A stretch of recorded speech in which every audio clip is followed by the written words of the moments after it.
Kua eke ki te tau tuarima o te rautaki whakaora reo a Ngāti Kahungunu.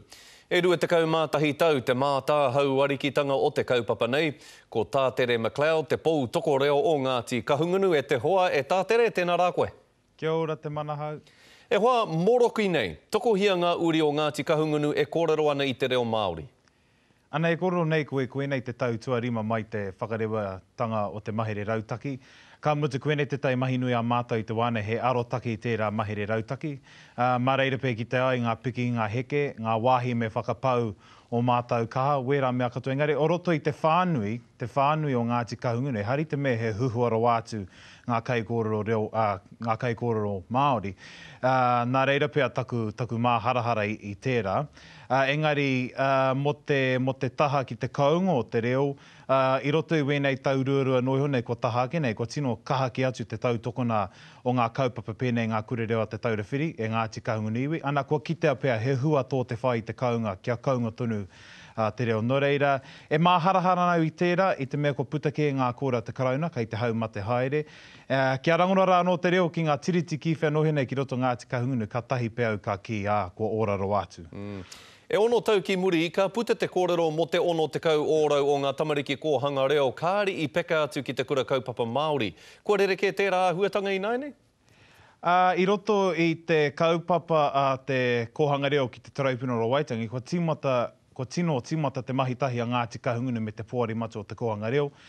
Me mātou no hoki ko ngā kura kaupapa e whitu i roti te taku o Ngāti Kahungunu. Nō reira, kei te tirohia tonuhi e mātou tērā kaupapa, he hanga mātu kāri te tuku i a rātou tamariki ki ngā kura kaupapa Māori, whakawhiti ane ngā kōhanga reo. Nō reira, ko āta noho mātou me te puari matu i roto i tērā whawhai ki te Taraipuna, me ngā kura kaupapa. Me kore noa pē ki te he huarahi e toko maha ki atu ai ngā tamariki ka whakawhiti atu ki ngā kura kaupapa Māori. Tātere, e mārama keho ana tāu, e angiangi ana ngā taumata kōrero i rungi o tātou marae puta no i te motu. Me pēhea e kounga i te kawenga o te reo i rungi o tātou marae? Ka pai tērā pātai te manahau. Ka mutu i hari te mea ko Ngāti Kahungunu te iwi kei te waha i wēnei tūmomo raruraru, wēnei tūmomo mate. Kei te pāngia wēnei mate ki ngā iwi katoa. Ka mutu ko te aroha ake pēr, ko te hunga e noho nei rungi ngā paipai wēnei rā, ko whakanohoia ki reira nā te korenga tonu o te hunga matatau ana ki te reo. Nō reira, ko tā mātou Ngāti Kahungunu, he whakapau kaha ki tērā hunga ki te whakapakari i a rātou. I te mea ka mutu, ko te mano o rātou hapu, o rātou marae kei rungi o rātou pokowhiwhi.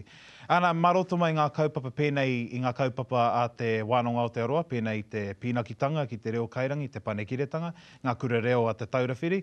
Koena mātou e kipa haere nei te iwi, kia whakae mai ai, me haere au ki wērā wānanga, ki te whakarākei, ki te whakaniko haere i tōku reo, i te mea ko te mana o tōku marae, o tōku hapu, o tōku iwi kei rungi iau. Nō reira, koe nei tētai kaupapa nui kia mātou i tēnei wā.